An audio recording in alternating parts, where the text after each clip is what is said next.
Bismillahirrahmanirrahim. Assalamualaikum warahmatullahi wabarakatuh. Jumpa lagi dengan kami Saham Hijau, yaitu segala sesuatu tentang dunia investasi di pasar modal.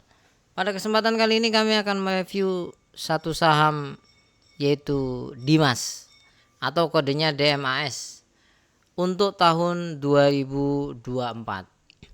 Review ini kami lakukan karena sangat banyak sekali teman-teman yang komentar minta tolong prospeknya saham Dimas. Paling oke saham Dimas. Apakah Dimas cocok untuk teknikal? Saya koleksi saham Dimas. Oh, dan masih banyak lagi komentar lain selain yang saya cantumkan ini. Saya terima kasih banyak untuk semua penonton setia kami yang sudah komentar. Jadi ini grafiknya Dimas ya, dari 3 tahun saya rentangkan. Jadi untuk posisi sekarang harganya di Rp154. Jadi banyak yang masuk di sini rata-rata bosan karena kok nggak naik-naik, sekali turun kok anjlok. Jadi seperti itu. Sebetulnya ada apa? Apakah masih menarik untuk kita pegang di beberapa tahun yang akan datang?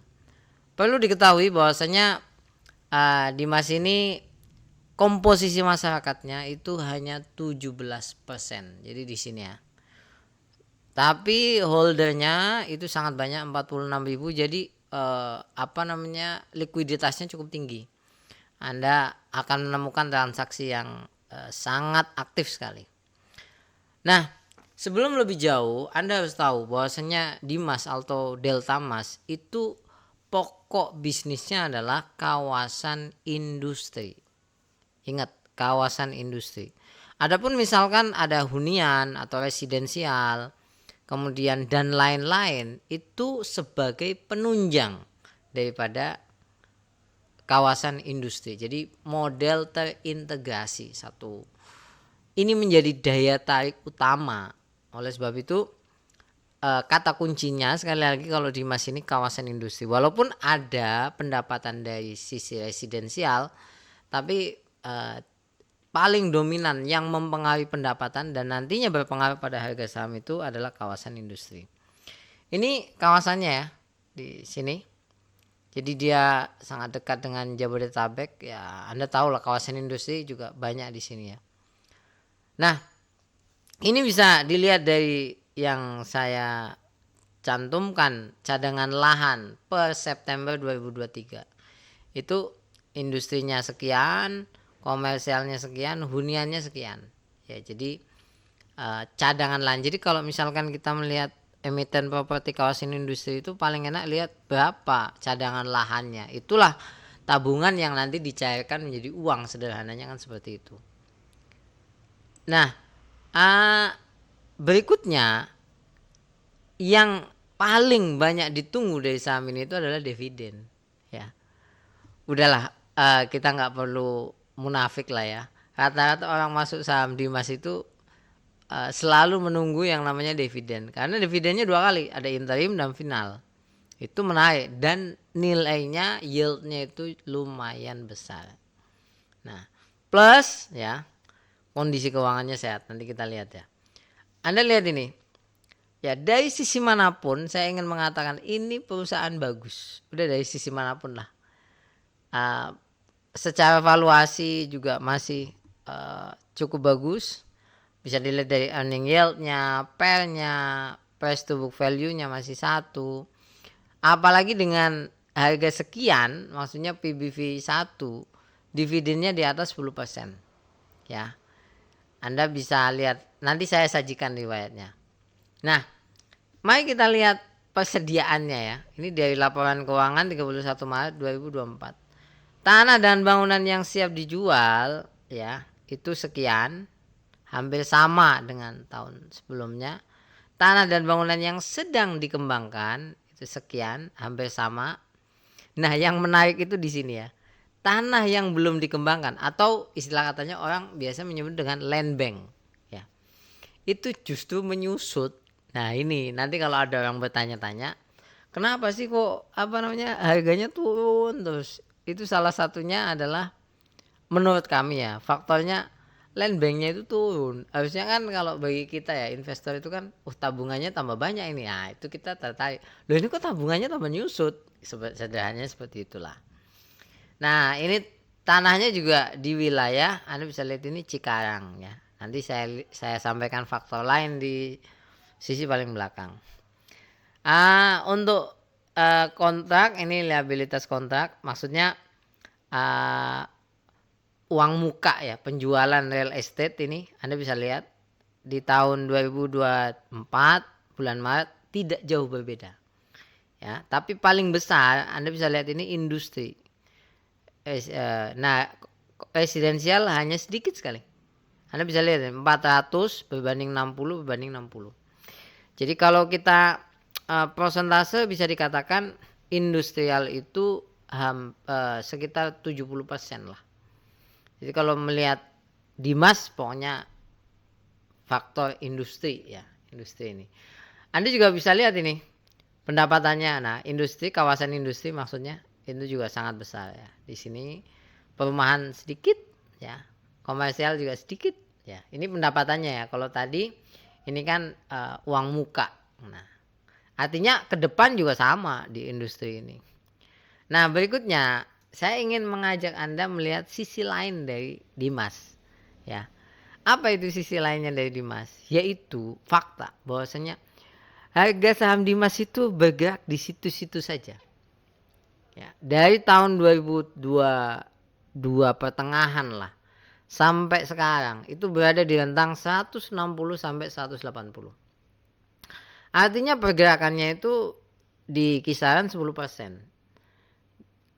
Turun 160 naik lagi 180 seperti itu. Dan faktanya adalah harga saham ini akan anjlok setelah membagi dividen.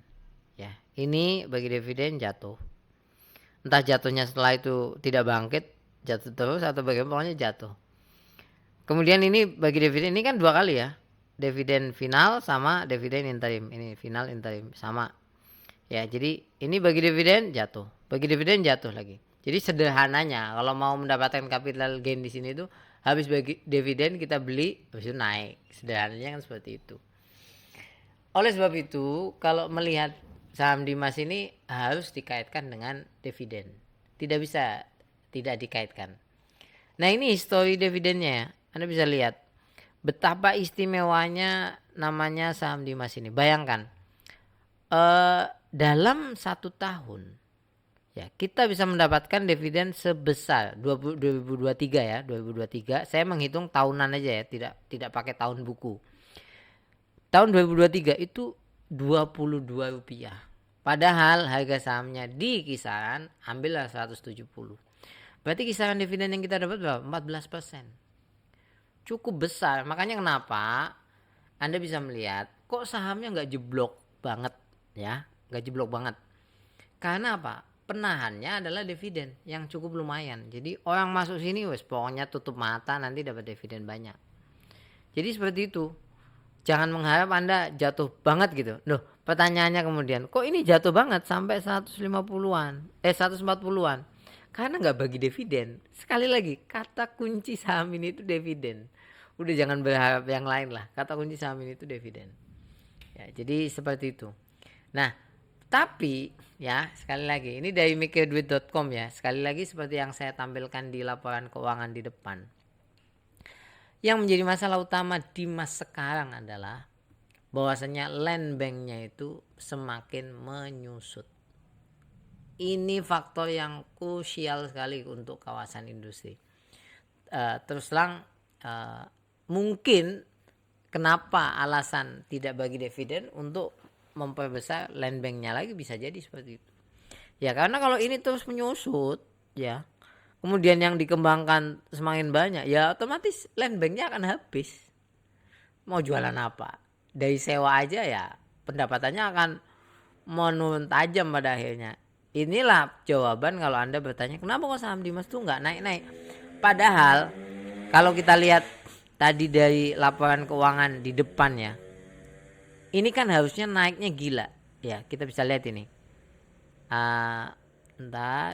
Nah ini harusnya kan Anda melihat loh ini naik 2 kali lipat, kok sahamnya nggak naik? Karena di laporan keuangannya land banknya turun. Itu. Nah, maka kalau seperti itu ya, Anda bisa menyimpulkan apa yang harus dilakukan bagi Anda investor holder keras ya. Saya tidak menganjurkan beli, tidak menganjurkan jual. Saya hanya memberikan pertimbangan-pertimbangan saja. Nah, ini bisa dilihat pencapaian pra penjualan. Ini public expose-nya mereka loh ya, bukan dari saya nih. Itu terlihat ya, aktualnya 2019 sekian, 2020 sekian, terus menurun.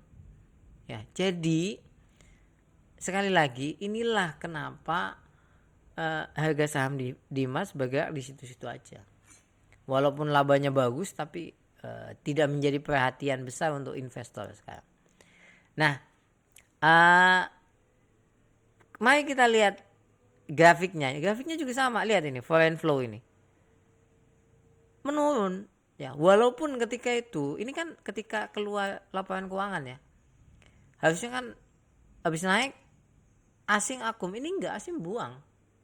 Ya, sekali lagi karena laporan keuangan yang tadi. Nah, ini fakta yang perlu Anda perhatikan untuk investor di pasar modal. Apa itu faktanya? Kalau kita bicara properti, ya, maka kita bicara residensial dan kawasan industri. Residensial itu seperti BSDE, kemudian SMRA, dan lain-lain banyak. Kawasan industri itu seperti BES, Kija, kemudian Dimas, ya, kemudian dan lain-lain. Nah, ini ada dua kiblat utama. Kalau kawasan industri sekarang ini kita melihat realita ya, banyak yang pindah ke kota ini. Ya, Anda bisa temukan saham yang berkaitan dengan kawasan industri yang punya lahan di sini. Harganya lagi naik, ya, pelan-pelan naik. Karena itulah yang punya lahan di sini, Jabodetabek, pelan-pelan investor pindah. Kalau Anda mengatakan, wah berarti jelek dong saham Dimas, tidak. Ini kan saham itu kan berbicara masa depan, berbicara sentimen kan. Karena itu sekali lagi masa depan industri kalau kita lihat sekarang, apalagi saya tinggal di wilayah Jawa Tengah, itu melihat sendiri bagaimana di kawasan Kendal itu, gila-gilaan kawasan industri itu. Makanya sentimen di Dimas itu tidak begitu kuat lah. Kalau bertanya apakah sahamnya akan naik? Saham tidak mungkin turun terus, tidak mungkin naik terus. Kita hanya menunggu kapan turun, di situ masuk, kapan naik, di situ jual. Maka kesimpulan kami seperti ini. Kalau bicara valuasi, Dimas itu bagus. Sangat bagus. Kinerja saat ini juga sangat bagus. Ingat, saat ini sangat bagus. Tapi kalau bicara prospek, kami ingin mengatakan biasa lah. Ya. Kami belum menemukan sesuatu yang wow di situ, belum. Kalau untuk resiko saham ini tidak begitu tinggi, tidak juga begitu aman ya, karena melihat tadi faktor land bank ya, jadi sedang-sedang saja. Adapun keputusan jual atau beli saya kembalikan kepada Anda masing-masing. Apalagi kalau Anda investor jangka panjang kan, Dimas bisa jadi di masa yang akan datang akan memberikan dividen lagi untuk teman-teman semuanya. Sampai ketemu lagi, terima kasih banyak. Kalau ada sanggahan ataupun